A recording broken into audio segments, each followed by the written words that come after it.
Buckle up for another episode of Ghostfacers, the Supernatural Rewatch podcast. My name is Richard, and sitting shotgun, as always, in my Impala that I just bought is my brother in podcasting, Reed. Yeah, and what day is it? Oh, it's that's a great question. It's November 27th. Sorry, what did you say your name was? What? Richard. Producer Richard. What? Yeah, no, that's really cool. You know, oh, so you're like doing a little show or something, huh? Did you just call me Dad? No. You're pretty hot, though. Wait a minute. You look like I need to go talk to Reed. Let's get into this.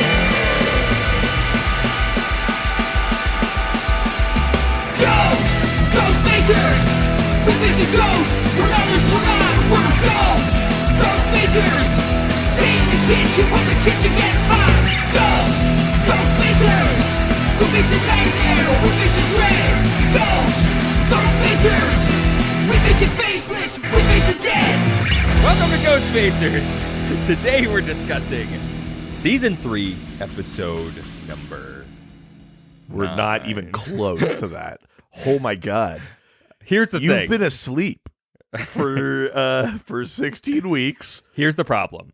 Sometimes the problem is you didn't pay attention. No, it's because it didn't refresh the document. It didn't do something. Yeah. The inanimate document that requires your editing didn't do something for you. The iPad didn't do it. It didn't refresh to the current version of the document. Yeah. It's always conveniently.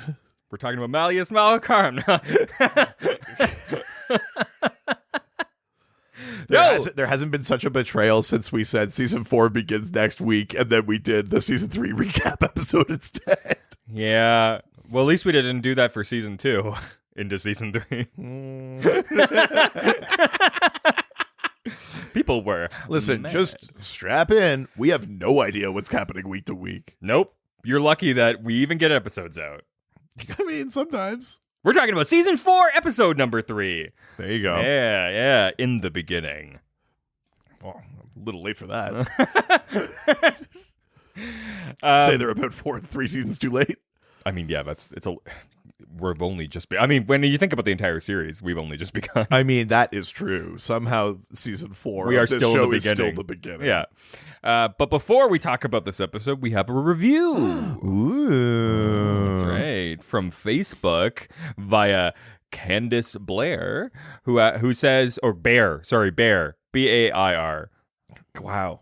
Oh, let me guess. The iPad dropped or put an L in there. It's not your fault. It was there and then it was removed. Yeah. You could say it's me editing it. Like now Bear. I see what you did there. Yeah. They go on to say, these gents get it. I mean, that's actively not true. In every sense of the word. Yeah, look at us. We get it. Yeah. They are so funny and relatable and understand my Dean thirst like nobody else. I listened and talk along with them. Oh, that's weird. I like that. It's like that meme where it's like what it's like to listen to a podcast, and it's just like a poster and someone sitting next to it, like laughing and smiling. So it's like 4 people together. Right, Candace? I'm just going to start doing that throughout all the episodes now. We'll wait. Yeah. In the car when I'm alone to feel less lonely, LMAO. Oh, now I feel like a dick. The car is where you feel lonely. Unless you have other people in the car. Or unless you always feel that way. And then you just also feel that way in the car. I think the car's irrelevant at this point. I don't, though, when I see you around town, you don't look very lonely. No, the car is where I rock out. Yeah. Lately, it's been me just like belting Taylor's versions of songs. Yes. I don't know about you. I'm feeling 22. It is one of my favorite things. I've seen it at least 3 times. It happens a lot, actually, that you see me driving. Yes. That too. It makes me really, really happy. It's either that or I've also been going back to like early days Eminem. Oh. I've been doing a lot of that. That's why you've been pulling it out of nowhere lately. Yeah, I guess. Yeah, that makes sense then. They finish by saying, plus I'm actually learning stuff like real world lore, and that's rad as heck. Yeah. It is rad as heck. That's true. Some people some people have said. You're a terrorist. People have said. Oh, no. It's the best segment. It's the best part of the episode. I don't know if anybody said that. That's the part where they learn, sure, I guess. But the real fun What's is the rest more fun than learning? Having fun. Hello. Isn't hard. Hello, school friends. What's more fun than learning? Jekyll, Jekyll, Hyde, Jekyll, Hyde, Hyde, Jekyll. Oh, I remember that. Yeah. Having fun isn't hard when you got a library card. Oh. I'm realizing now that I'm saying it as a joke, like what's more fun than learning, and then flashing back and realizing I was exactly that kid. Were you really? I don't know that I ever said it out loud, but I was definitely that kid. Did you sit at the front of the class? Not necessarily, but it was like very Did you put your hand up a lot? Yeah. Yeah, you fucking did. It's like know-it-all teacher's pet scenario going on. We had a kid like that in school, and one day he got a nosebleed in music class and like blood on his instrument, and then he was gone for like a week, and then he came back, and we watched him all lick the blood off his instrument, and that kid was a pariah for a long time. Jesus Christ. Yeah. That took such a turn. I thought this was going to be about how you bullied him. I mean, we did after he did that. But it kind of had it coming. Yeah, well, that's what I'm saying. I'm not on that kid's side. No. There was a kid in grade Bullying. 1. It works. There's a kid in grade 1 in my class who used to sit in the garbage can, and you remember like the gold... Wait. Hold on. What do you mean he sat in the garbage He would go and just sit in the garbage can, climb in and sit in the garbage can. Like it was an open bin with like a like the garbage big, bag? Like the metal ones? No, like big plastic. Oh, okay, like a green kind of bin, like our black bin. Not like the way they used to be, not the ones on wheels, but like the big ones you'd see in like the playground or whatever. Sure. He'd sit in that, and you remember the old like gold like liquid glue with the rubber tip on the top? Yeah. He would just open one of those motherfuckers up and just pour it down his throat. Glue? Yeah. And then I never saw him after grade 1. Oh, so I don't know if that's because he died didn't make it, or... Look, natural selection's a real thing. Yeah. Yeah. So, this episode aired October 2nd, 2008. Yeah, let's see what the lore says about eating glue. Let's see if that kid survived to October 2nd, 2008. This was written by Jeremy Carver. Directed by Steve Boyum. Boyum? Oh, no. This is why I'm not allowed at those school grounds anymore. Well, yeah, because you keep asking where the boy yum is. I keep forgetting to ask where Steve Boyum is. I go, Boyum, and sort of look around. It doesn't seem to work out for me. Yeah, and your hands are always in your pockets. Yeah, my pockets. Viewed by an estimated 17 million. If you're not going to try, why do we even do it? Yeah, you're right. Let's stop this. Shuts the computer. 3.51 Pretty good. million viewers. Pretty good. Wow, season 4, like... People were in it. It's the magic. I think that's the Castiel magic, baby. I mean, you're probably not wrong. It has something There's to do a dynamic... Even though Castiel's not, like, a huge feature of these episodes, there's something to it. I think there's an actual new like wrinkle to it. Like so far none of the things have really been new wrinkles. It's just been the continuing adventures of Sam and Dean. Now it's like, no, the stuff you're doing is actually in service of something else. Yes. That you've got like almost like a boss or like a backer kind of thing. Oh, yeah. Like there's a new element to the actual formula of the show. Maybe that's the thing that's like registering. It's like, oh, they're part of something now. It's not just them continuing. It's, yeah. Well, it's certainly not from these promos. Let's look at this one. Maybe it was from this. This is a pretty decent promo. That's not a bad promo. Is that two weeks in a row that we've had a decent promo? Oh, I don't remember last week, but I mean this promo is not bad. And also, I mean, we shared a look. Man, this early days Castiel, he's zaddy. He's oh god, he's got a mission. Yeah. Daddy Cass gonna give it to us. Yes. Yeah, Cass won't give it to you. Oh my god. Let's talk about international titles. Right, so this is called In the Beginning. Yeah, which is a reference to the Gospel of John 1:1. In the beginning was the world, and the world was with God, and the Word was God. It was also everything's God.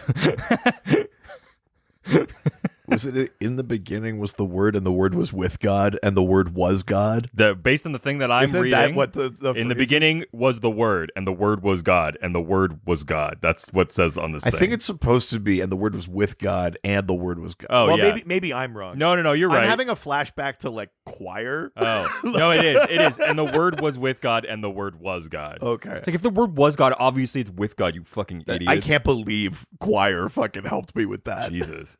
It is also the very first line of the Bible, Book of Genesis 1:1. In the beginning, God has made heaven and earth. In the beginning is also Journey album released in 1980, which is also fitting for this show somehow. Yeah, I guess. Yeah, that's true. Yeah. Okay, so in the beginning, also a very common phrase, like almost every language has to have a version of saying in the beginning. And Christianity is all over this fucking earth, too. Yeah. Sorry. Oops. So, oops, all Christians. Jesus Christ. I mean, it's the best joke mechanic ever. I really do like the oops, all Crunchberries format of. It's my favorite. Brazil and French got it. Just in the beginning. In the beginning. Okay. Germany, it's start. It's actually in the beginning and then an ellipses. Oh. I know. That's very saucy for Germany. I know. So not like Germany. Well, every once in a while, we want to indulge our darker sensibilities. What comes after the beginning? Who knows? I will never tell. Yeah, because in Germany's history, they're always like, in the beginning. Oh, wait. Frankly, the beginning is the only part of the story we can tell comfortably. Yeah. And, oh, buddy, we've got the Hungarian title. Oh, Hungarian title is like, in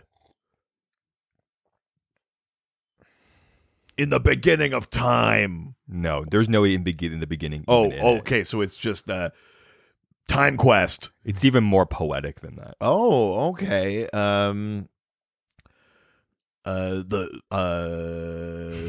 Nothing can be changed. I mean, you're not far. Okay. The Hungarian title is Things Long Thought to Be Lost. Oh, Jesus. Hungary. I know. Hungary's album is about to drop. I know. I couldn't. Things long thought to be lost. Holy shit, that's beautiful. I'm going to cry. Hungary. Hungary, what are we doing? Is this happening? You know, I never thought I was into Hungary, but they're so sensitive. Made it work. I thought they were just all battle axes and insane titles. Yes. Apparently they're... Things long thought to be lost. Holy shit. I know. Good Lord. Bring Man, it. that would really affect how I watched this episode if that's what the title Right? was. Oh, damn. Very new perspective. Oh, shit. Featured music from this episode is the Allman Brothers with Ramblin' Man. Yeah. Great one. And Kenny Smith and the Lovelitters? Love letters? No, I know how to spell. I know how to pronounce, and I don't know how to just pronounce anything, apparently. You're really doing a great job. I know how to pronounce letters. I can read letters. It's love and then Liters as one word. Well, Liters is the American spelling of liters. Oh. So it could be love leaders or love lighters. But it's not light, though. But yeah. I know, but ITE, there's the vowel thing there. Not so fucking easy, is it? Well, I don't know. I gave a couple of pretty valid, grammatically supportable versions of it. None of them were letters. Give me one. Kenny Smith and the Love Leaders. I'm sticking with it. I think it's probably lighters. Love lighters, like love lights the way, but they just spelt it weird so you can trademark it or something. The song is called Go For Yourself, which I love to do. To go for yourself? Wait, Yeah. Richard Gere? Oh, wait, no, that's a gerbil. Nope. Sorry. Jesus Christ. What? You go for yourself. Like the whole Richard Gere thing. I know the gerbil thing. Yeah. But you said go for yourself, and I just made it go for yourself. Oh, I know things. Words, baby. I'm gonna drink more of this Bailey's. Yeah, we're drinking. It's early. I bought Bailey's the other. I never go to the It's liquor cold out though, so like a coffee with Bailey's. This is nice. store. Thanks. This feels I was trying to good. set the mood for you. No, thank you. I never go to the liquor store, and the other day I went because I decided I wanted to make a martini. Yeah, you've been big on martinis lately. Yeah, I'm figuring it out. There's a lot of Or if alcohol. you're only having one, a martinus. I assume. Martini. Well, theoretically, martini is already pluralized if it ends with an I. If it were a Latin word, which Yes. it does not. But yeah, I was like, may as well get Daddy some Bailey's while he's here. Very nice. I also have a bunch of mixing stuff downstairs. I got a lot. I'm ready to get drunk. Wow. I'm ready to forget. Listen, I mean, we've been through it once already, but strap in, because the winter is usually where things get a little loose. On both this show and our other show, where it's like, it's cold, it's early, the sun isn't up. Things long thought to be lost. Things long thought to be lost. TV Guide describes this episode as Dean is sent back in time. Gonna go back in time to fuck his mom? I mean, Not. we'll get there. We'll get there. And meet his parents, MEAT, when they first fall in love. He also encounters his grandfather, who may be hiding a secret that is key to Dean and Sam's mission. That's right. But before we talk about that episode, why don't we open up Dad's journal and learn about some of the real-world lore? Yeah, let's see what the lore says about temporal paradoxes. Oh my God. What a monster. Yeah. Well, aren't you glad that you changed that phrase? It's still in my head. It always continues. So a temporal paradox is a logical contradiction resulting from time travel, in theory. I learned a little bit about this in this episode, too. Yeah, so there's temporal paradoxes only really apply in the version where we're thinking of time as a single linear progression kind of thing. So it doesn't apply to like alternate realities or multiverse or stuff like that. There's a few really kind of common temporal paradoxes that you've probably heard about before. So causal loop. So that's also known as the Bootstrap Paradox or the predestination paradox. So it's a time travel paradox where a future event is the cause of a past event, which then eventually leads to the future event. So both events take place, but they don't. You can't define their origin because they both cause each other. Yes. So there is no origin for it. So theoretically, it shouldn't exist at all. But it does. Good pop culture example. John Connor sends Kyle Reese back in time to save his mom. Kyle Reese has sex with her and becomes John's father. Yes. John is born and eventually grows up to send Kyle back in time to fuck his mom. Yes. So that's a good pop culture example of the causal loop. The paradox also like presupposes, in that context, it presupposes that anything that you are doing in the past within that loop has already happened. So you know, Kyle Reese doesn't go back and go, I need to do this and then this and then this. Yeah. He's just going back and going with it, and he thinks that something's happening organically. He probably thinks he fucked up time by having sex with Sarah Connor, and then it turns out it's like, oh no, that's always how it happened. Yeah. Right? So another paradox, the grandfather paradox. So this is also known as a consistency paradox. It's about making a change in the past that contradicts the future you came from.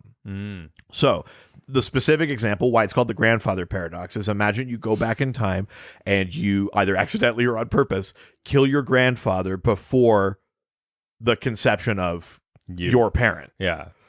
So now your parent is never born, and therefore you are never born, which means you can't exist to go back in time. So you can't kill your grandfather, which means he does exist. Your parent exists. You exist, which means you go back in time to kill your grandfather. Yes. Like, it's the endless loop of of that. So that's a massive. That one comes up all the time in time travel movies. Where it's like, you can't change this thing, or this won't happen. It's like, Marty, the picture, it's changing. That's that shit happens all the time.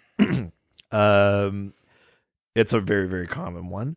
A time traveler could theoretically go back in time, though, and do things that did happen. Yes. So even in theoretical physics, there's a mathematical model for time travel in quantum physics that sort of supposes that travel to the past is possible as long as the kind of what do you call it? As long as you can guarantee changes don't get made, basically. Like mathematically, theoretically, the way we understand physics, you could travel to the past, but only in a very specific parameter where nothing changes. As soon as something changed, you basically blow up physics. So, Jesus, kind of interesting.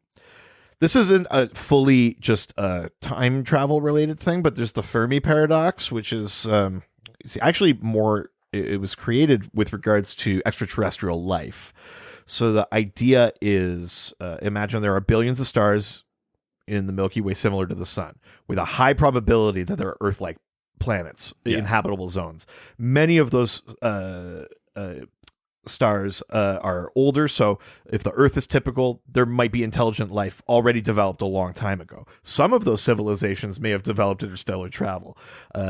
Even at a slow pace, the Milky Way could be completely traversed in just a few million years. And since many of the stars similar to the sun are billions of years older, these people could have already traveled that distance if they've developed that technology. So then the question is, how come we have no proof of them? So the Fermi Paradox is, if there is extraterrestrial life, how come there's no proof of it? Yeah.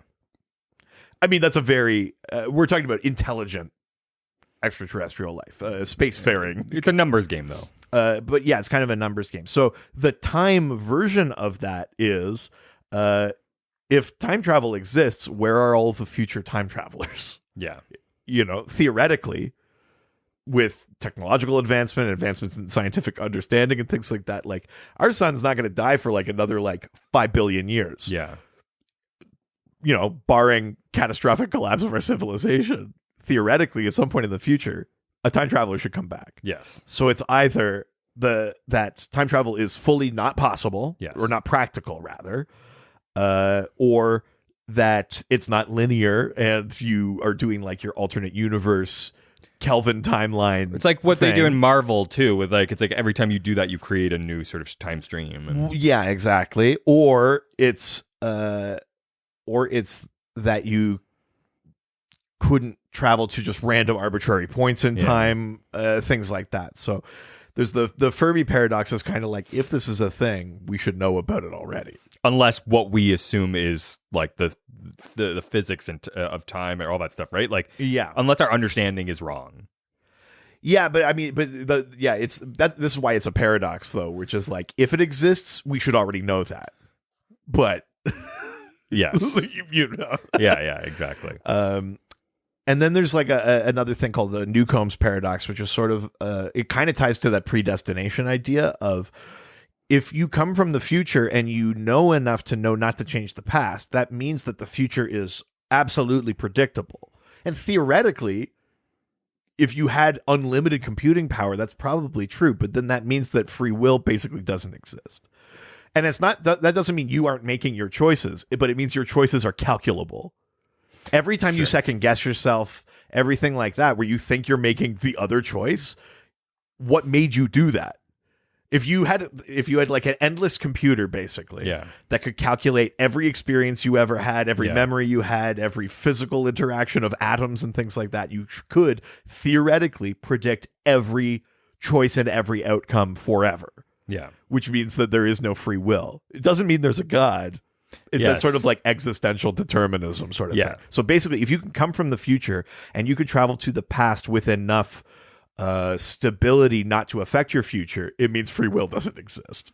You should essentially. You should watch the show Devs. Devs? Like DEVS. Okay. It's it's literally that. It's the Shit. someone creates a computer. It's like Google basically. It's like a fictional Google, Right. who has like an arm of their organization that just deals with like super high tech shit, and they create a piece of technology that initially they were like, can we, like, through mathematics and like all of our understanding of time and history and all this stuff, like see into the past. They're like, Right. if we understand like how everything, like how we got here, if we can work backwards into the past using mathematics, we could Right. theoretically see the past. Right. So much so that they could actually like pull out a visual of the past and actually Right. see it happen. Right. And so they're like, well, if we can see the past, then we should be able to predict the future. Right. And the whole thing is about this, like them having this. Oh, I like that. It's Sorry, where is this show? Online? I don't know. Oh, okay. I don't get things from where they're supposed to be. But it's the lead guy is Ron Swanson. What that actor? He's the like owner of the company. Nick and, Offerman? Yeah, but it's like a very serious show. Oh, interesting. It's like super like thriller, like oh no, that totally sounds like a me kind of thing. yeah. It's one of my favorites. Well, that's very cool. It's very, very good. So with that, why don't we get into today's episode? Let's do it. We begin with the then. Sam is getting blood in his mouth. This literally starts out like a season 1 first episode. Yeah. We're getting like Sam getting blood in his mouth. We're seeing shots of the mom. Then we're getting shots of the Colt. Yeah. And then we get Castiel. Before we start talking about this episode, though, I wanted to bring something up because when this shot happens, we get to see Castiel and we get to see the big wing shot. Yeah. Which makes me want to talk about something cool that happened recently on our the Ghostfacers Instagram. Right. Oh, Ghostfacers Pod. Yeah, there it is. We got so we had posted our clip that like we do for every episode on our Instagram of that week's episode, and the background image of that thing was the Castiel with his wings coming out. And we got a comment from @MrTerrible1, aka past guest Ivan Hayden, VFX for Supernatural. This is the guy that ran VFX for the whole thing. Yeah. Really, really great episode. If you look into the season finale of season 1, he's in that episode. And he initially just comments, "My wings, that was me, No, baby." Season 2. Yeah, season season 2. Season 2, sorry. But he comments, "My wings, that was me, baby." And so I responded, and then he gave us this. He says, "Those wings would have been something totally different if Eric and Bob," it's Eric Kripke and fucking, oh my God. I'm just like, and Robert Singer. yeah, oh my God. Bob. Didn't trust me when I said, not on our budget and delivery schedule. And I hadn't pulled a fast one on Kim Manners. Thanks to Serge for keeping the lighting going after cut was called. And I'm not sure, Creaser. It's on our Instagram. I can't remember who this person is, but for tilting the camera up and letting it roll. I think they ended up awesome. After seeing that 9 times out of 10, Kim just left the VFX up to me and that amazing crew on his shows. Love it. Oh, some extra behind the scenes content that doesn't exist anywhere except for on Ghostfacers. There you go. That's why you're here. That's right. For the exclusives. Holy shit. Yeah. We just broke this thing wide open. Yeah, breaking news. Just 15 years too late. for an 11-year-old, 12-year-old episode of TV. That's fine. No, that's very, very cool. So thank you to Ivan for the little like nugget there. Yeah, we got to get him back on the show. Definitely. What gold that was. We go to the now. It is a legitimate. Sorry, just last piece on that.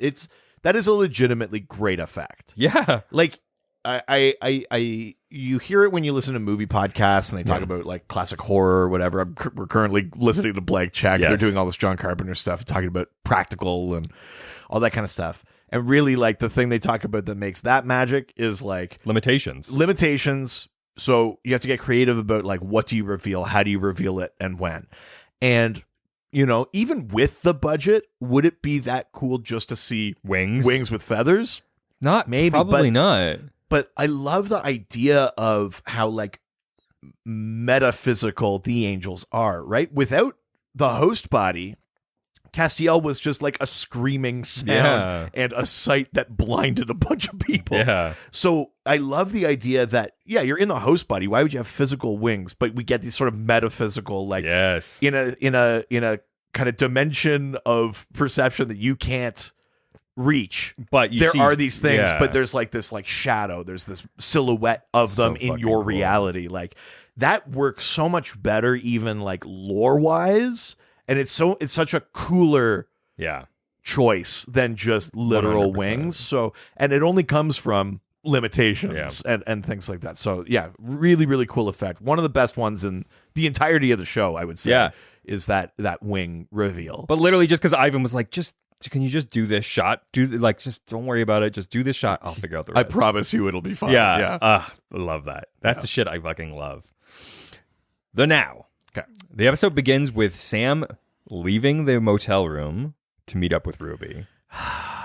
Sam! This is the first and one of only a couple episodes where Sam has this limited screen time. He literally just leaves the episode. Yeah. Like he now, sneaks is that out and just is gone. because story-wise they were like, Sam's not in this? Or did he have like another thing and they were like, well, here's a great episode idea to deal with that? Well, so a lot of people thought that was the case. Right. A lot of people assumed that he was going to go because he was in the, like, what is it? The House of Wax or something? No, the one before that. Is it not Friday the 13th? Nightmare on Elm Street? No, it's what's the one with Jason? Is that Friday the 13th? That's Friday the 13th. Yeah, that's the one he was filming, but it's not. It wasn't that? No, it was not. So it's just that story-wise, Sam's not in They it? just thought that he didn't need it. So he spent that week in Hawaii.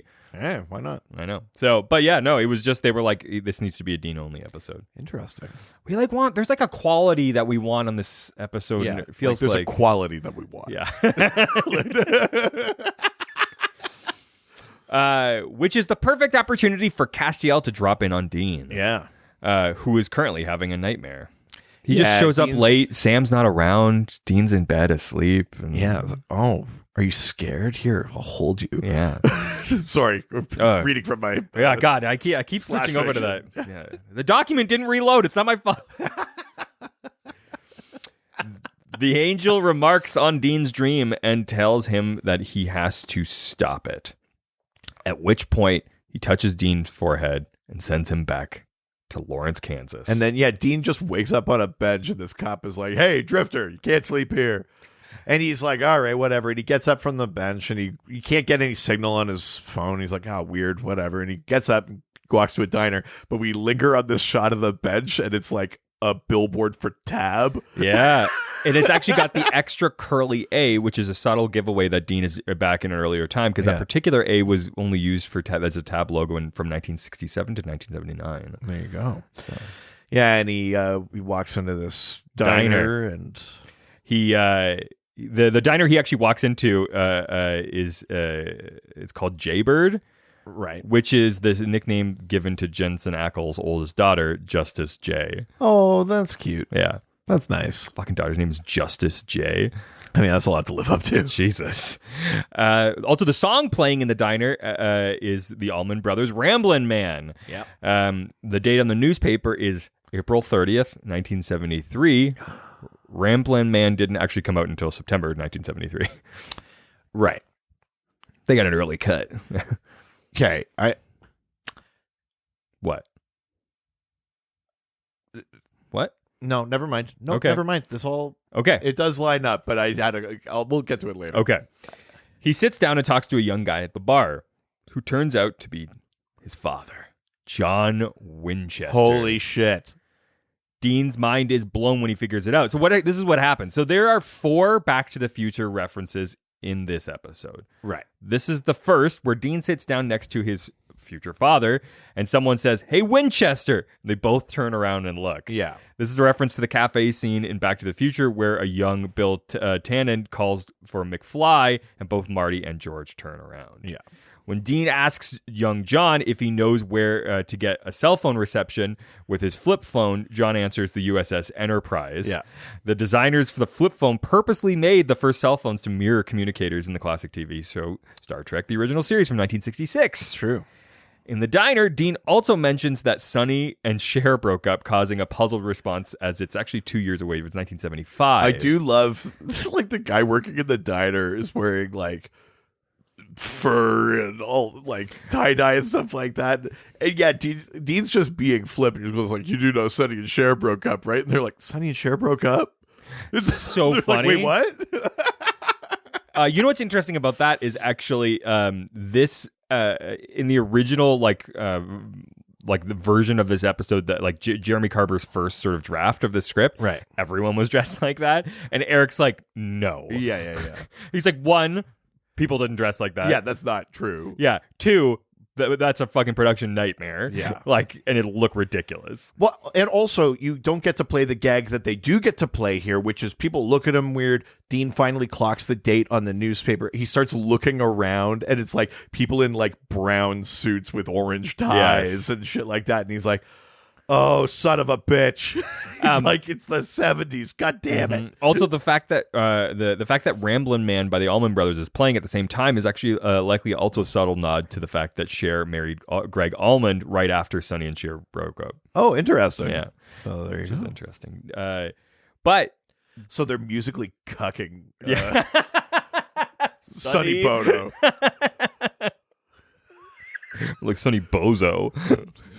Wow. Yeah. Yeah, let the dead guy have it. Yeah. He fucking deal with that. So, Oh, that was that. Didn't he like ski into a yeah. tree? Yeah, not great. I'm sorry, I have to say it out loud. Say it. Watch out for that tree. Oh. He didn't. God, when did the Flintstones come out? He should have known. That was George of the Jungle. Oh, yeah. Oops. We're all over the place. You know what it is? It's because I'm thinking of the Simpsons episode where he's like, Simpsons, Homer, and then he's like, he's about to hit a chestnut. Yeah, that's why. Sure, yeah. That's where that connection happened for That's me. fair. But Dean's father leaves the diner. Dean is fully weirding John out, by the way. He's like staring at him. Yeah. And he's like, what city and state am I in? He's Yes. So John leaves the diner and Dean follows him. Yeah. As he's following him, as he turns a corner, he runs into Castiel. Yeah. In this moment of the commentary track, I just wanted to mention something. Oh, sure, yeah. Eric outwardly says Castiel, and we've talked about this before, but he actually says the words that Castiel is meant to look like Constantine, which I thought was really cool. But more so, he goes on to say that Supernatural is inspired by three things. Okay. Sandman comics, Sure. Hellblazer comics, Yes. and American Gods. Fuck yes. Fuck yes. It's so much validation. I was like, I've been making these connections for 5 years, and like, I mean, it does also fully make sense why I love. yes. It's just so funny. Like I also, All the shit that I love from It's so comics funny. and fantasy and. but for me, it's like we always assumed that he was a comic book reader, but this was like legitimately, and he's got good taste. Like, Well, yeah, you look at the approach to like the way. I mean, we're getting into it more, but so without spoiling anything, you look at the approach to like the structure of the cosmos and stuff that they kind of take in Supernatural. Yeah.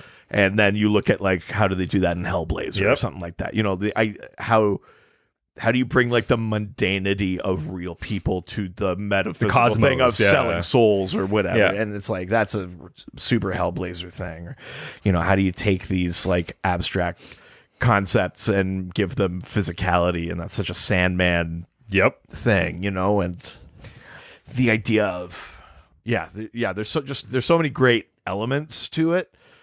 I totally get it. yeah, it's just it was so funny to get validated. I know. I was like, oh my God, here it is. Yeah. Castiel. So I texted that same thing to Kyle last night. Yeah. Kyle Clark, past and future guest, who was like, God damn, get me a job with that man. I'm just like, this is like made for Kyle. Like, oh, I know. I mean, God, he must be so angry. it's so funny. And the angel once again cryptically tells him that Dean needs to stop something. I gotta say, listen, I know that we always lean into the God works in mysterious ways sort of thing, and Castiel's already given us the like I don't report to you shit, but also like if you want someone to do something, you should tell them what it is. I mean, we'll get by the end of this episode. I'm with Dean here, where it's just like just fucking get to it, man. This is also the second Back to the Future reference, as Dean asks Castiel if the angels got their hands on a DeLorean. Yeah. And Cass says that time is fluid. It takes a lot of power, but sometimes they can manipulate it. Yes. So that is what Cass has done here. Sent him back in time. Sent him back in time. 1973, baby. Yeah. So we then go back to Dean in 1973, and he is following John to the car lot. Yes. Where John is like, the dealer is like, I'll get the paperwork, done up. And he walks away, and you're like, oh. And then you kind of zoom out. So it's a good John's shot. about to buy like a VW van. I love it. He's just like, it's a family vehicle. Like, I want to start a family. John is so sweet. It's so much sadder. So much sadder knowing where he ends up. That he is so sweet and like family oriented. It's not like he's like. I mean, they talk about he's a veteran. He's come from Vietnam, whatever. Yeah. Like he has seen that stuff, but he is a very sweet guy. It would be too easy to be like, and he was always this kind of like like emotionally cut off. Like I saw horrors in Vietnam kind of guy. It's so much sadder that he came out of Vietnam, is having a normal life, and that what happens. He's a real Sam. He is. He's a real Sam of himself. Which is very funny because it's like you start this episode, and we'll talk about it at the end. But then you see like the friction between him and you see really the relationship. You see how Dean and Sam become like who they take certain things from certain family members. You see stuff. Like why John would be so much harder on Sam. It's like I used to be sweet. Yeah, like, it's fascinating. It's so sad. So Dean introduces himself as Dean Van Halen. Yeah, because Dean is like, you don't want that car, you want this baby. Yeah. Also, Van Halen's self-titled debut album wouldn't be released until 1978, 5 years after this episode. Right. Which is funny to think about, like, now in this timeline, 5 years later, Van Halen's album comes out, and John has to go, the guy that's convinced me to get the car? The car guy? Which one is he? That weird diner guy's doing really well for himself. Yeah, he got his own band. They're doing real great. Dean assures John that the car will still be badass when it's 40. Yeah. So we'll. Yeah, and he's got one of those lines where it's like, oh yeah, my dad taught me everything I know about cars. Oh God, it's got a real. Well, I mean, I know this came out first, but it's got a real Tony and Howard Stark talking kind of vibe. This is the paradox. This is the moment. This is the scene where it's like. And to go back to we're talking about a causal loop mostly in this episode. Yes. Without giving anything away, Dean does not change the future. Dean is involved in the events happening in 1973, and nothing changes. Yes. Meaning, either... Well, they give us a reason later on. But Castiel specifically says. Yeah, but essentially, we're trapped in this kind of causal loop. Yeah. It's the sort of Bootstrap Paradox thing. So, Dean tries to get info... Dean is involved in the origins of things that eventually originate him. Yes. So, yeah. Dean tries to get info about the mysterious event he has to stop, but John hasn't smelled any sulfur or noticed any strange things happening lately. Yeah. Dean is not very smooth about this. This is like a Sam level of being not smooth about this. Dean is like, oh man, I was really hungover. I had the chills. You feel any of those cold spots? And that one, you're like, yeah, sure. Pretty good. And then he goes, I also thought I smelled rotten eggs. And you're like, that's not a hangover symptom. No. He's like, you smell sulfur? And the guy's like, no. And then Did you shit your pants? And Dean kind of waits a second, and he goes, have there been any cattle slaughterings lately? John's hangover stuff. John's like, what the fuck, man? So funny. Dean continues to follow John around and is stunned when he realizes that the pretty young woman that John stops to pick up is his mom, Mary. And he follows them to a diner. And Dean is like watching them. Oh, it's through so the creepy. window. And Dean says... Oh, this is so fucked up. Dean says, Mom is hot. Mom's a babe. And then he pauses and he goes, I'm going to hell again. And this is, I mean, maybe not deliberately, but also a vague Back to the Future reference, in that both movies seem weird, or both stories seem weirdly obsessed with the idea that, like, listen, if you grew up at the same time, you'd want to fuck your mom. And it's weird that his mom like got stuck in a dryer, and Yeah. they were really trying to push something. Yeah, I'm stuck in step time. Yeah. Whatever. What? I don't know. That was- Trying to put a bunch of things together there. It Nope. didn't work. We see Mary excuse herself, and John makes sure that the engagement ring in his pocket is still there. And they were talking, and you get the sense that Mary's dad doesn't really like John. Yes. He's like, he just doesn't like me because I'm a mechanic. I'm not good enough. Blah blah blah. She goes, "Excuse me," and Dean is still watching, and she's behind him. Yeah. And starts beating the shit out of Dean, which is amazing. Demands to know why he's following them. So she's clocked him for a while. Yeah. So she's like, very hyper aware or whatever. They're fighting, and then Dean sees this bracelet that has a bunch of different religious symbols on it. Did you see one of the symbols on there? I mean, there's a few of them. There's a cross. For those on the rewatch, if you look closely at Mary's charm bracelet, you can see a Men of the Letters charm. It's really in there? Yes. That early? Yep. I fucking love this show. He's Son of a bitch. Dean steps back in astonishment, realizing that She's Mary a hunter. Winchester's a fucking hunter. So, great Crazy. information here. Crazy. Kripke knew that Mary was going to be a hunter since the pilot. Okay. And they actually planned on telling the story in season 3, but the writer's strike Sure. Right. stood in the way of that. So, Yeah, I mean, I love this because we, even in this episode, we're establishing like John is like a sweet boy yeah. until something happens Yes. to Mary. And also What? the idea that like the thing happens to Mary, the person who theoretically should be able to defend herself from Yes. it. So the reveal that she's a hunter is even more like, holy shit. Like it actually kind of like heightens the danger of everything we've already seen and dealt with. Because we've already killed Yeah. Yellow Eyes. We've already killed this Hazel. But it really heightens the danger of it where it's like, oh fuck, she's a hunter and this still happened to her. That's fucked. And then also like you're starting to be like, oh, so like, is this like it's like when you do the thing where it's like Thomas and Martha Wayne Yes. weren't randomly killed and you're like, oh, it's destiny. It's Yeah.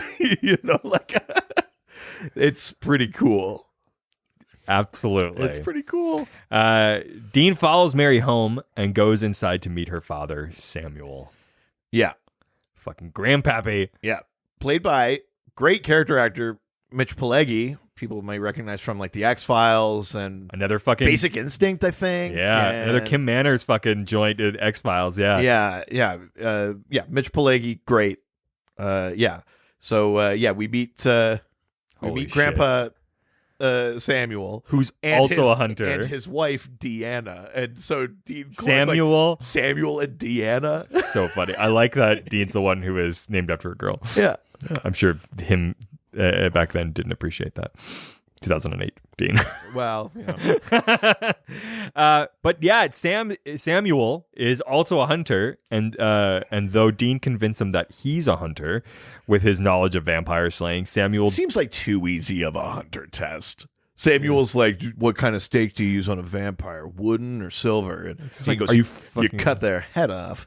yeah. It's like, I mean, like, I guess that is slight inside knowledge, but that hardly seems like a rigorous test. Yes, it's true. Yeah, but Samuel still doesn't trust others. Yeah, in there's his some own there's some professional- tension. He's like, I don't trust hunters. You seem like a nice enough kid, but like, we work alone. Yeah. Well, hunters don't trust hunters very often. But Deanna is like, he can stay for dinner. We have a guest. It's this Yes. very kind of like tense dinner scene where we get a little bit more of the like, Samuel's like, John is a nice kid, but like, he's not in our world or whatever. Yeah. And then Mary's like, would you rather me marry someone like Dean? And he's like, I'll fuck you, but like, oh, I'm going to hell again. God, what happens if I get my own mom pregnant? Oh no. Of me.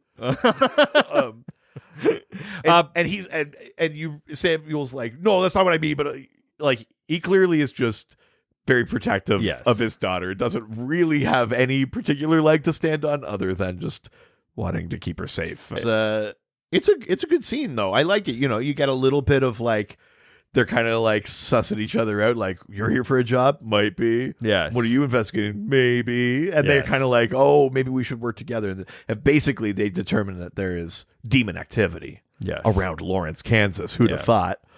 Yeah. Grandpa Samuel is currently looking into a farmer's mysterious death. Only difference is, oops, sorry, there we go. Fuck, I'm drunk. Wow. The screen moved. And he'd rather have By itself. he'd rather have Mary act as his partner on the case rather than Dean. Yeah. Samuel and Mary then go to the farm.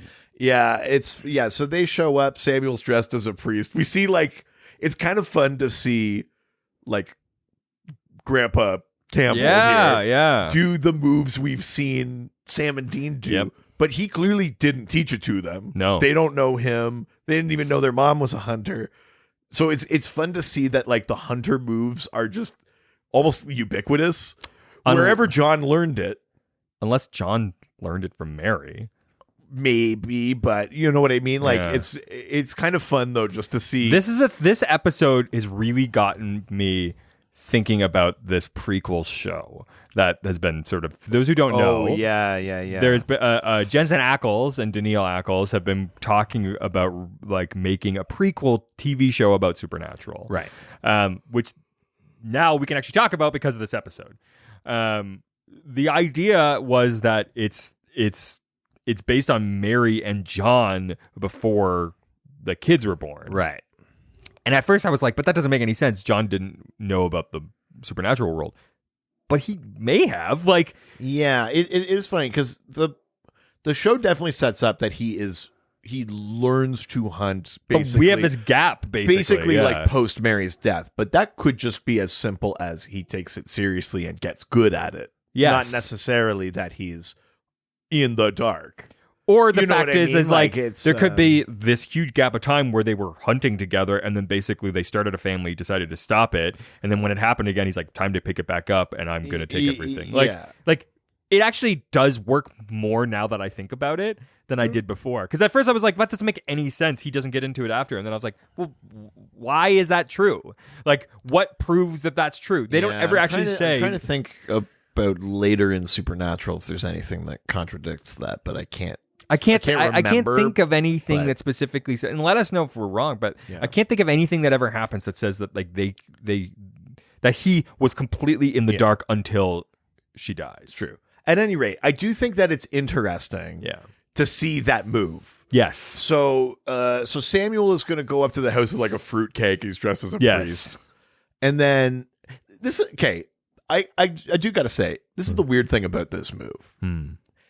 Because if the idea is that the church cares about you, you must be involved with the church. Yes. So then shouldn't you know the priest? Not just like the church sends a random priest you've never met before to be like, on behalf of the diocese, we're sorry someone died. It's a Maybe it's a new priest in They town. kinda- New hot priest in town. New young hot Fleabag. priest. Yeah. Yeah. Yes. Yeah. Oh, that fucking Neil. Oh, sorry. Ugh, I'm back. I fucking hope he kneels. Yeah, no, that wasn't a pun. There's like a scene in Fleabag where he tells her to kneel. Oh. It's pretty hot. Oh. But he's shocked to find out that Dean is already there. Dean is already there as A priest. and he goes, "Oh, must be a miscommunication, Father." He So calls funny. him Father Cheney. Yes. So funny. It's just very cute. I really like And then, that. but while that's happening, Mary is walking over to like where the son of this. Who's been like weirdly standing by a tree. Oh, by the outside. way, we should say this farmer who died didn't just die. He like ended up, as the wife says, shot all over the back 40 because he like fell into the combine or some Yes. crazy shit like that. And so Mary's talking to the son, and eventually Samuel comes over. Or no, sorry, Dean comes over. does, yeah. And the son says, "Listen, Some guy. Dad was a drinker or whatever. But I Yeah. just wanted to stop. Some guy said he could make that happen. He didn't ask for anything, just that he would maybe come calling in 10 years. And then like a couple days later, my dad is So there's a dead funny or thing whatever. that happens. So this kid is like, did I do this? Like, There's a funny thing that happens here that in TV you can sort of look past. If this was a movie, I think you'd feel slightly different. But there's a funny because the kid basically says that Dean's standing there, and then he sort of like grabs Mary's arm and walks a foot away. Yes, I did clock this too. They walk a foot away, kind of don't face him, Yeah. and go, demon, demon, and then walk back, and the kid is like, nothing. Yeah. You hear it. Yeah. I clocked that too. It was very funny. It is super funny. It's a super awkward little bit of blocking, but it's good. But yeah, But the kid says that it was a yellow-eyed the light stranger. hit the guy's eyes in a weird way. And he could have sworn they were yellow. Yes. The guy told him that he'd come back to collect something in about 10 years. Yeah. And as soon as Dean hears yellow eyes, he's like, fuck. He's like, this is it. This is where it happens. He's like, I have to we're stop all in it, danger. yeah. He's like, I got to talk to you, Samuel. Like, we got to fucking, yeah. It's crazy. Dean concludes that the boy sold his soul to the yellow-eyed demon. Samuel and Deanna have never heard of the yellow-eyed demon, so Dean makes a plan to get the colt and kill the yellow-eyed demon as soon as possible. Yeah. The journal arrived back in time with him, luckily, which is handy. Yeah, it's funny that, he pulls it out and he goes, I know where this demon's going to go next. He goes, my dad has been tracking it because it killed my mom or whatever. But he's opening it up and he's like, look, 2 days from now, 1973. And Samuel is like, that. Why Also, the guy that we just saw, like, that was 2 days ago. How's it in your dad's journal? He's like, he could see the future? Yeah. I love it. Also, Mary should be like, is that John's handwriting? Yeah, like, it says on the front of the book, John's Winchester's book. When Dean shows Samuel the entry for Liddy Walsh in the journal, the other names on the pages are names of people who also have been in the crew, been crew members of the Supernatural at various times. So Robert Lader, whose entry reads Phoenix, Arizona, 1965, drowned in a bucket of water. Oh, Jesus.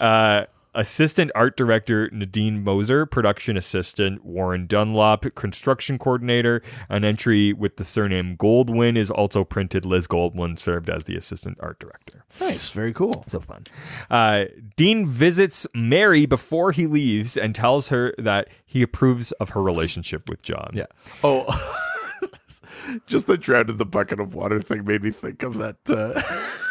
The fact that it says like how they died in there makes me think of that I Think You Should Leave sketch with the baby of the year. Yes. They do the in memoriam for past babies of the year.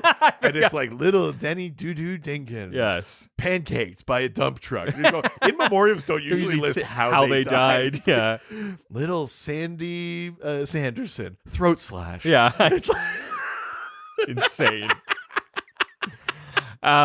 This scene was always the pitch for this episode. So when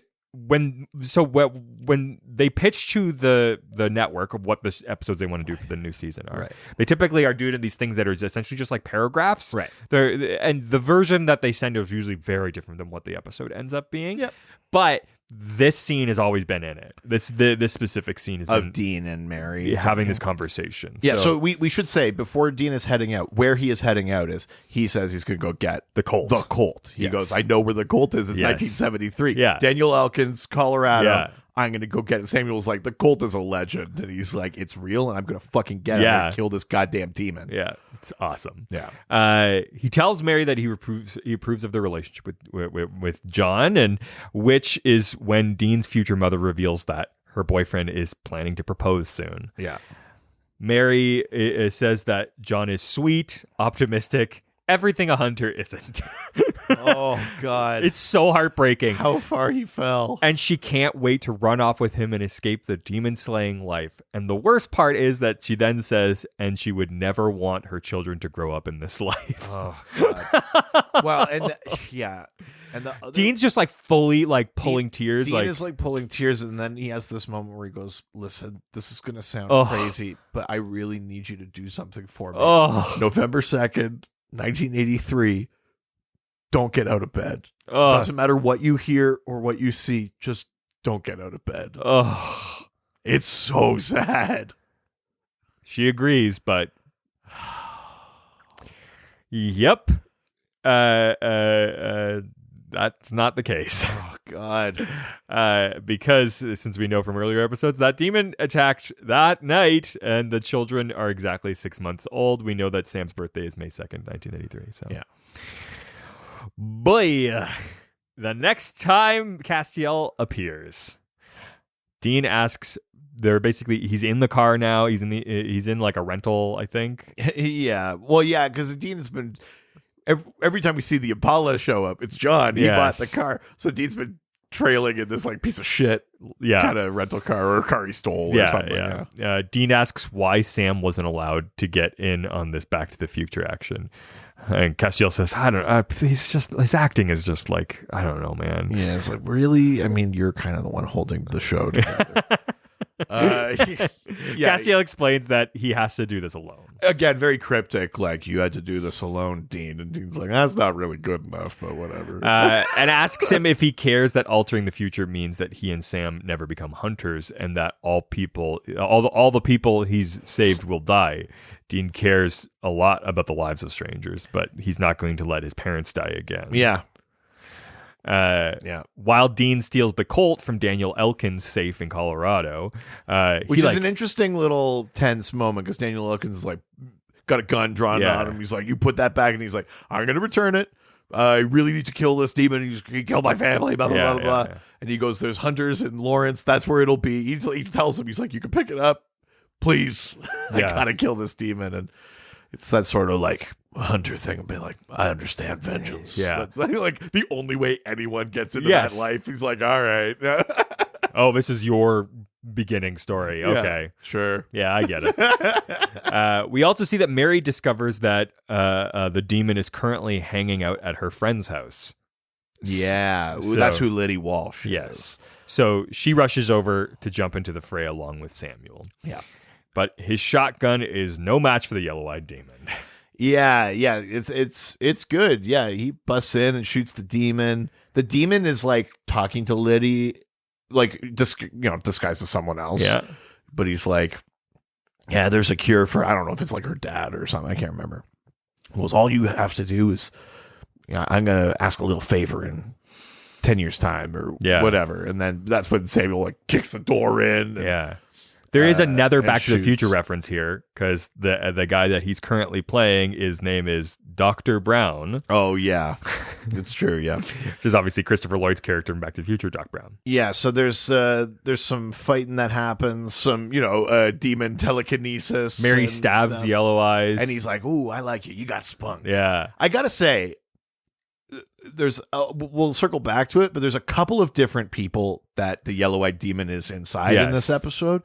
And they are all doing a really good job of embodying the thing that actor embodied, which was a thing that Jeffrey Dean Morgan started because he's the first person we see the demon in. Crazy. And I can't believe how consistent the interpretation. Yeah. I mean, also in the writing. The writing is super consistent for that character. He's got a real specific tone and cadence and everything. And sense of humor and stuff like that. And they all do such a good job of playing it. It's kind of wild. Yeah, the demon has now definitely taken a shine to Mary, unfortunately. It's like, ooh, I like you. Again, it's that predestination thing. Yeah. Dean has come back and is like, there's this demon that they were not going to know that much about. And then now all of a sudden he's drawn more attention to it. They're more involved. And now she's right in the crosshairs of this demon. Luckily, Dean arrives to save the day and pulls the gun on the demon, but the demon jumps out of the body. Yeah, he escapes before Dean can shoot. Dean tells Samuel that they have to kill the demon to save Mary's life. Yeah. Basically. Yeah, he kind of says, like, we need to talk just us now. And he kind of lays it all out. He lays most of it out. Yeah, he doesn't really say that he's the grandson and stuff. Yeah, he lays most of it out. Yeah, but he explains the Mary of it all. Yeah. He explains that Mary is his mother, and he does. Yeah. But it starts by him saying Mary is going to die and trying to lay that out, and Samuel's kind of not with it. And so then Dean has to go, this is going to be massively crazy. Yes. But you have to go with me on this. I'm from the future. Mary's my mom. You're my grandfather. My name is Dean Winchester. Yeah. Mary and John Winchester are my parents. That's right. And this Jesus. has already happened, and you have to help me stop it. Yeah. Yeah. Crazy. Samuel thinks he's pretty crazy, but Dean is persuasive and convinces him. It wouldn't need to persuade me much. And that it's time to send Yellow Eyes back to hell. Yeah. When Samuel tries to get his hands on the Colt, Dean realizes that the yellow-eyed demon has possessed his grandfather. And this is the bit I'm talking about. Like Mitch Pileggi, this actor playing Samuel, who's playing a very specific character for most of this episode, now completely nails Fucking what I can't remember the other actress name, which is too bad, but he nails what Azazel was doing might actually all through be season 2. better than the other guy. But it's that I don't know how you call it, but it's that like kind of casual thing where he goes like, ooh, yeah, that's, like he's kind of casual and fun. He goes, oh, sweet little Mary. Yeah, she's a real firecracker, that one. Like It's also a bit of Jack Nicholson shining. Yeah, there is that kind of thing. He's so fucking good. Mitch Pileggi's incredible. I mean, really, really great actor. Yeah. He's doing such a good job in this episode. We also get another Back to the Future reference because Azazel, Yellow Eyes, calls Dean Future Boy. Yeah. Here, which is another one. So he's like kind of holding him up and everything, and he's talking about like, oh, I got plans or whatever, and Dean's like, yeah, what's the plan? And he goes, oh, I'm not going to tell you. I'm going to cover my tracks real well because you're from the future or whatever. And Dean goes like, well, look into these eyes because I'm the one that fucking kills you. Yeah, like kind of shit. And the demon, I think, kind of gets it, but he thinks that he's like, oh, are you one of my psychic kids? And he goes, nope. Well, he does it. Yeah. He like literally goes really close to it and smells his fucking neck. He's like smelling his blood. Yeah, but like through his skin. You know what I mean? So like, fucking hot. No, it's not you. Huh? Oh, what? Oh, wow. More like Mitch Peggy. More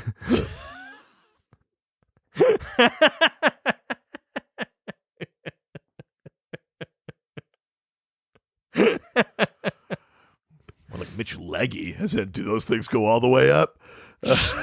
Jesus Christ.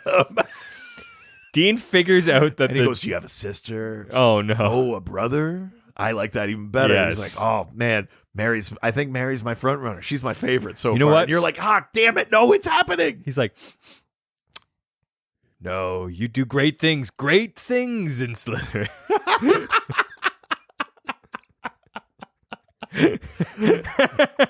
Yeah, he's just sitting on Dean's head. Yeah. God, what a place to be. Dean figures out that the demon has been playing matchmaker and hooking up parents to create his own master race of special children. Yeah. Gulp. Yellow Eyes explains that in 10 years he'll show up, pour some demon blood into the mouths of children, not to find a leader for his demon army like Demon Sam long assumed, but for something actually much I got bigger. bigger plans than that. And he's like, I'm going to cover my tracks. You're never going to fucking find out what I'm doing. And this is the first Dean has heard about any of this. Yeah, that's right. We know as an audience about the blood thing, but that was like a thing that Azazel told Sam. Yeah, and we're now realizing Sam never told Dean. Yeah. So fucking Sam. God, I know. But at least this will all clear things up and it'll never be an issue. And they'll never fight again. Yeah. Dean then reveals to him that he's the one who kills him, as you just said. Yeah. Whatever the demon's game is, he chooses not to reveal it. The demon then goes like, "Oh, I'll tell you someone you're not going to save." Yeah.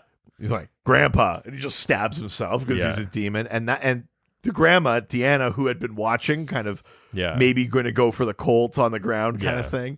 Screams because it's her husband. Her husband gets stabbed. Ugh. And then she goes to try and get the Colt, and demon grandpa comes on over, just snaps her neck, kills her. She was the good one. I know. She had even extra Sam and Dean energy. Is so Dean has to go after the demon. Now the demon leaves. Yeah. And you can see how like heartbroken he is. It's like he's just like, I had a grandma. Yeah. And I didn't save her. Yeah. Yeah. Another woman in my life I didn't save. Gulp. As John and Mary share a romantic moment in the Impala. Yeah. And because Mary is like, you got to get me out of here, or whatever. They pull off to this, like a kind of like Lover's Lane sort of thing. You see this. You remember the Lover's Lane commercials? No. These are like Lovers Lane. Commercial? Oh, this was like back in like the Is early there a place 2000s. called Lovers Lane? Yeah, Is it a strip club? Is this No. a Windsor thing? No, it might be a Windsor thing. It might be a Michigan thing, to be honest. But it's like it's more of like a sex shop. Oh. Yeah. Maybe. I think you may have, yeah. Yeah. Go on YouTube and look up Lovers Lane commercial. It's very funny. Yeah, safe search off. Ow, ow. I had a question about Yes. this that maybe you would know. Yeah. So we see this kind of like trestle bridge thing, and they're kind of parked, and there's a river or Yeah, whatever. yeah. Is this are we seeing this from the opposite angle? But is this the same lane as the Lover's Lane from The Hook? Oh, no. Because I was wondering that. Because Yeah, I was yeah, like, yeah. is this like the same? Like, Is it the other side of the bridge? Yeah. Well, or like The Hook, we were looking at the front of the car. Yeah. Going that way. I was like, are we seeing it from the No, other no. side? Because it just looks like a very kind of familiar sort of spot. I mean, I'm sure they shot something else around there. Oh, sure. But But- yeah, nothing that came up at least. I was wondering if it was that. But No. But Yellow Eyes / Samuel interrupts and yanks his daughter out of the car and snapped John's neck. yeah, it just fucking kills John. Yeah. And the show is done. Yeah.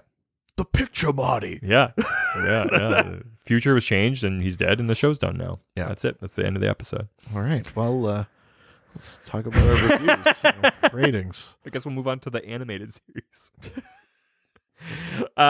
Yellow Eyes then tells Mary that her parents are dead. He also explains that he'll bring John back to life, though, if she simply agrees to make a little deal with him. And she's like, I'm not selling my soul. And he's like, I don't want your soul. I'll Yeah. just, 10 years time. I just just need permission. Yeah. Which, does he? Yeah. Okay, here's the thing. So back in that scene with Dean, he's saying, Dean is like, so you're getting their souls? He goes, I don't want their souls. I just need permission. I can't come into their house uninvited. So you're a fucking vampire? He's like, you're a demon. Demons, Yeah. Like, the whole thing is that demons can do things. Like that's never been a demon thing. And he goes like, the red tape, it'll drive you nuts or whatever. And it's like, Is it? is it? I think this is probably the weakest that the lore of the show ever gets, is precisely why that's the setup. But Yes. whatever.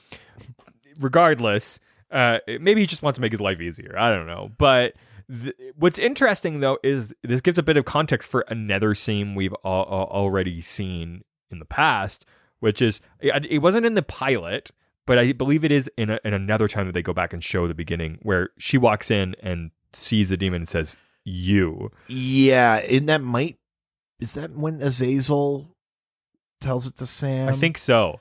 Yeah. But like, there's like a moment of recognition Yeah. thing, and now we're kind of fulfilling the Understanding promise how. of all of this, and which is really interesting. this is the weirdest part, I think, of the whole episode. Is Dean pulls up, Oh yeah. and You mean the best part of the episode? Grandpa and Mary are Grandpa and Mary are kissing because it's you're sealing a deal with the demon or whatever, but it's like, that's her dad, man. Like, Yeah, it is. I don't know, Supernatural. I don't know. You know what's really funny is the They could network. have shook hands or something. The network was because that's how deals are made, though. I know, but it's so what is okay, so there's a network note. So the note about network this? was just like, can we not have this? And Eric's like, there is no possible way we can't have the this. show falls apart if Mary doesn't French her dad. It's like one of Do their. you know anything about demons? You fucking cucks. Yeah. This is my show. It's like one of their. Eric Kripke. It's one of their main Now we abilities. never get him as a guest. Yeah. They can smell the milk. That's it. That's totally it. Demons French their dads. It's their main way to make demon deals. I am Eric Randall Kripke. God, if no one out there knows what we're referencing, find Characters Welcome on TikTok. on TikTok. They're a very, very funny kind of sketch group. There's a Lord of the Rings one. And they do one about J.R.R. Tolkien complaining to his editor about Yes. changes made to Lord of the Rings.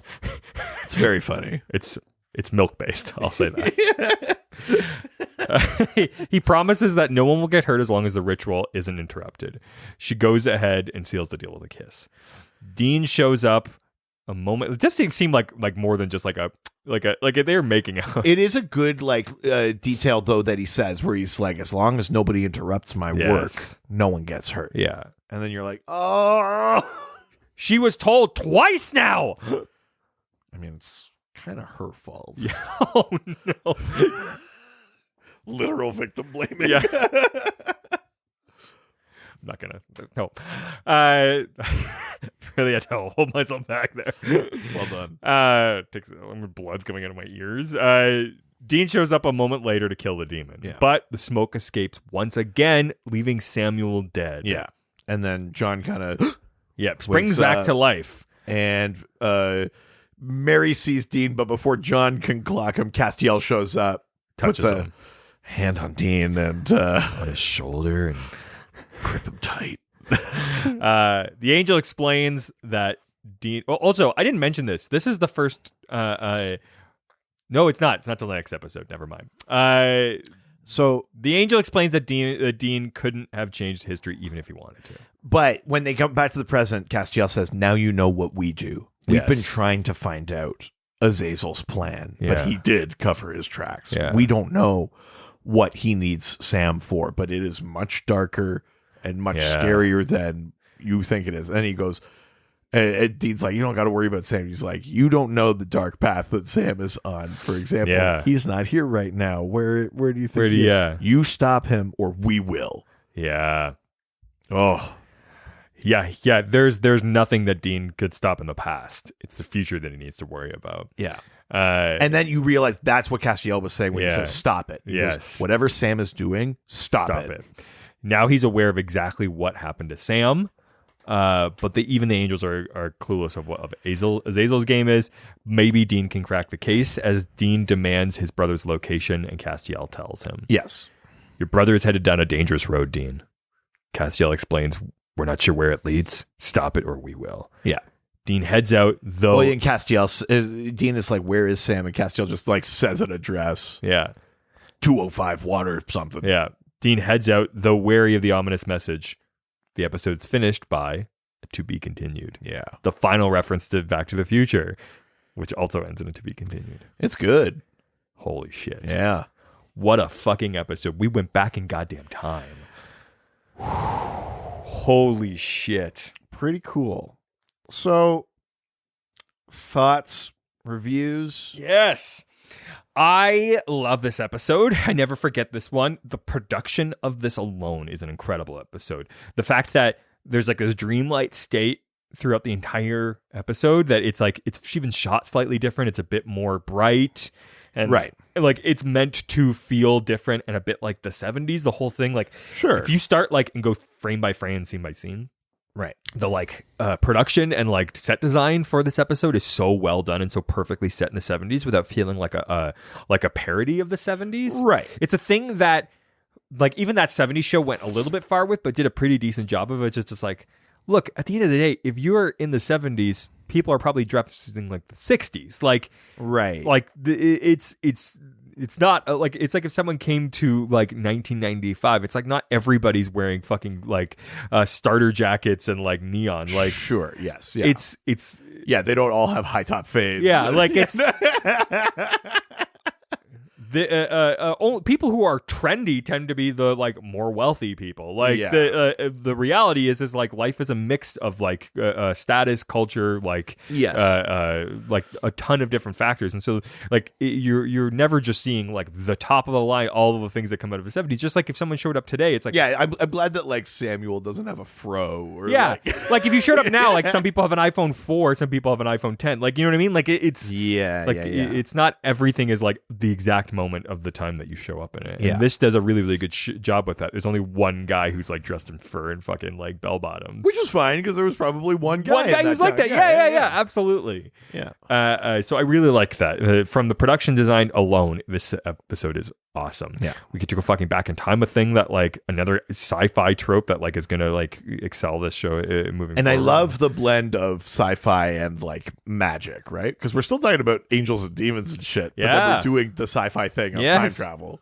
It's a fun kind of blend. Love that. Yeah, that's a lot of fun. I think it's almost like there was an element taken out of this episode that I somehow actually improved the whole show. Yeah, I can't think of what it is. Like though. As if like a random aspect of the show got in a car and drove away.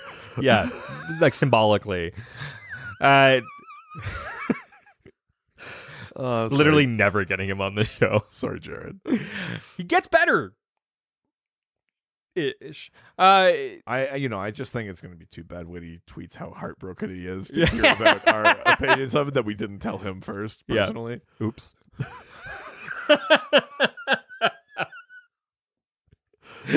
Yeah, no, what actually happened behind the scenes was they asked Jared to go on vacation. He said that we're all taking a trip to Hawaii. Yeah, there is no episode this week. Yeah. All right. Yeah.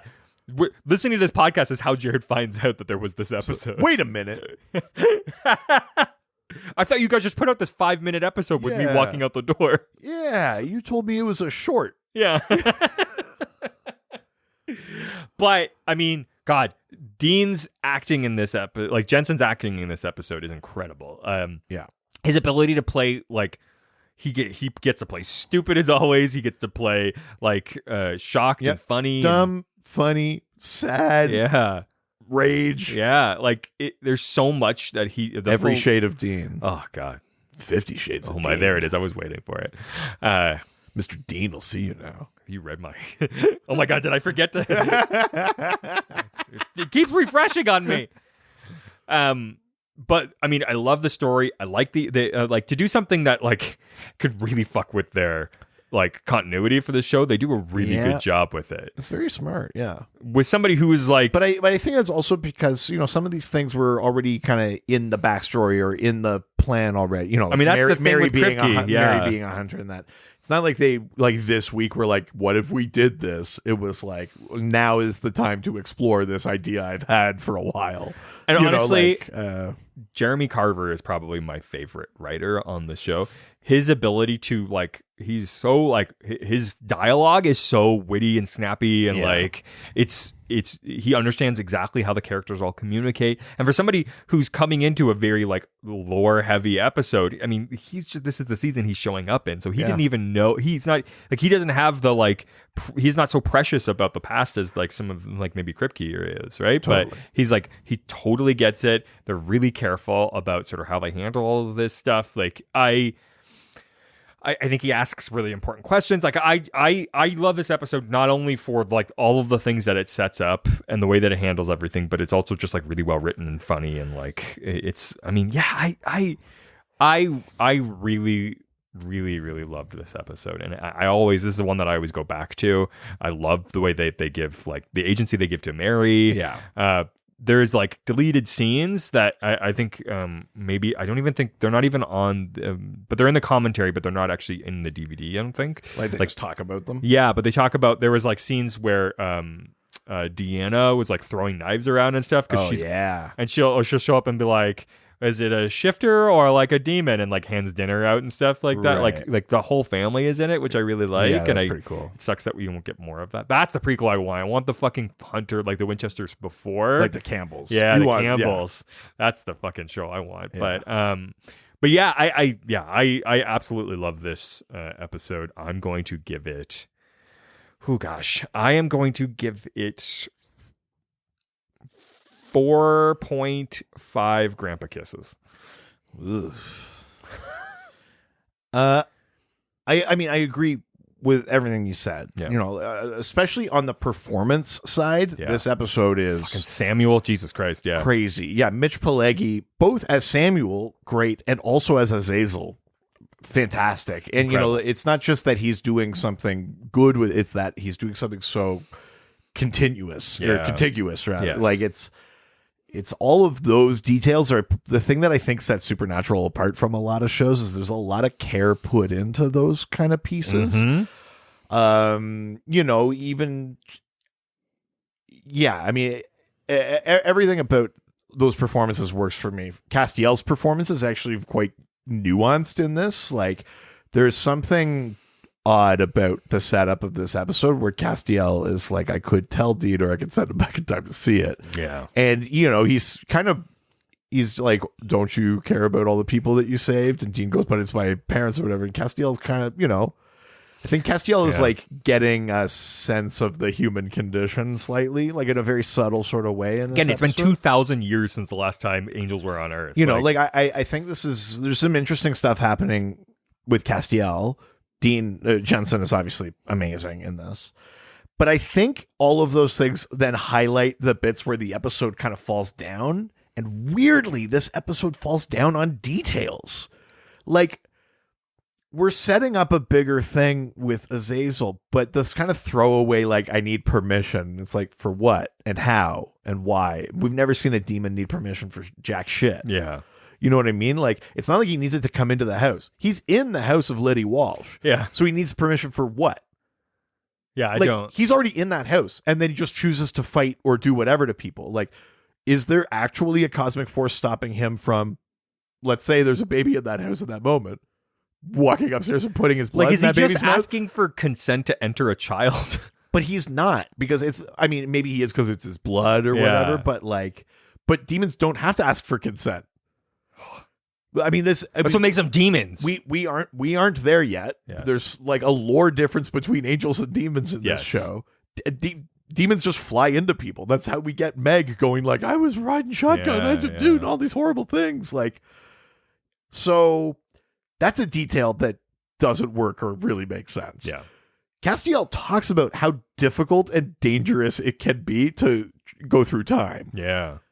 Where it's like, you could have just told Dean. Yes. Like, yeah, I mean, you need to learn why it's important. But it's like, you could have just told him or shown him. Yeah. Why did he have to like live it and engage with it? You actually sent him back in time. It wasn't a vision or a dream. You sent him back in time. You implicated him in the thing. Now, does that mean he was always doing that and Castiel's just fulfilling the function of closing that causal loop? Yeah. Or does that mean that he now, for the first time, has sent Dean back in time, but also time is both fluid enough that you can move a person through it, but destiny can't be changed, as he says later. It's just like it's fun for us as an audience. It's a great premise for an episode, but if you think about it from the perspective of Castiel and Dean, why did he do that? It's a long road to get to It doesn't something. make a lot of sense, and it takes a lot of power that presumably he could be better putting into stopping more of the 66 seals from breaking. Sure, yeah. Like, he talks about how important it is, and he's like, let's take a crazy detour that's going to drain a lot of my energy. Like, it's kind of a wild setup that way. There's things like that where it kind of falls down for me. Now, I love the sort of like the full circle, she makes the deal or whatever, but also he says 10 years from now, and demons, as we know, are pretty meticulous. But 10 years is not November. 10 years is not November. It's May. Because the newspaper said April something, and it's been a couple of days. And May is when Sam is born. Right. But it's November when Azazel comes to do the thing. We had a lot of babies he had to get to. I know, but my point is, like, he says in 10 years from now, shouldn't that include the 6 months? Yeah, sure. Again, it's like, they're like this close, and there's so many cool things happening that when I'm watching the episode, I'm totally inclined to not give a shit about those things. But now when we talk about it, I'm like, how did you miss that? And then I'm like, did I miss something? Like, maybe I did, but it feels weird to be mostly detail oriented and then fuck up those things. Sure, yeah. So I think I'm going to give this, I'm going to give this I'm going to give this for what city states am I in? Wow. Good thing it wasn't clunky. Well, I almost went to like Hot Moms, and then I was like, nah, you already did Grandpa Kisses. I was like, we can't make the whole thing about that. Because that's not what this episode does. Mom's a babe. I'm going to hell again. It's a very It's a funny good line. line, but it's also It's very Jesus, teen. very flippant about it. I love it. Well, that is it for this week. If you have a note about this or a future episode, or you just want to talk to us about Supernatural or talk to us about anything, you can send us an email. Yeah, ghostfacerspodcast@gmail.com. Or reach out to us through our various social media platforms. We are Ghostfacers Pod on Facebook, Twitter, and Instagram. Don't forget to subscribe so you can get every episode automatically every week. That's right. And like we got at the beginning of this episode, we love those reviews. Yeah. If you give them on Apple Podcasts, that's super helpful for us. If you give them on Facebook, sometimes I can find them. Yes. But if you leave a review for us like somewhere else or on your different like podcatcher or whatever, just take a little like screenshot of it and send it to us, and because we love those, and we'll do a better job of reading them on the air. Yes, and now that we have one location where I pull them from every week, it's gotten we're very slightly more easy. organized now. Yes. We also, speaking of being organized, we have merch that you can buy. Ghostfacers Podcast Store. Yeah, I kissed my grandpa, and all I got was this lousy 10 years to live. Wow. No context, no logo, nothing to say supernatural. Great shirt idea. Just a white shirt with black text. If you know, you know. I kissed my grandpa, and all I got was 10 years. Lousy 10 years to live. That's very funny. And we have another podcast. That's right. It's the Dr. DC podcast. It's all about DC Comics, things like Sandman, Hellblazer. And we answer listener questions and talk about the lore of superheroes and those sorts of things. And often magic comes up. We just did an episode about a magic character called Dr. Fate. So if you kind of like the way we talk about stuff over here, you might check that out and like that too. We have proof now that comics are the inspiration for this show. So it's all one thing, baby. Yeah, you got to check it out. And also, we are about to next weekend. This is the time to get into this show because next weekend we are recording 12 episodes in a row. Yeah, over on Dr. DC, we're about to record our 12 episodes of Darkness. Yeah, if you jump onto the Patreon for that, you can actually watch the live stream of us doing that. Or we're going to release them for the 12 days leading up to Christmas. So you're definitely going to want to check out Dr. DC right now. It's going to be some cool shit. I've got a lot of great stuff planned. Yeah. Just wait. Oh my God. Oh no. Say goodbye, bitch. Jerk.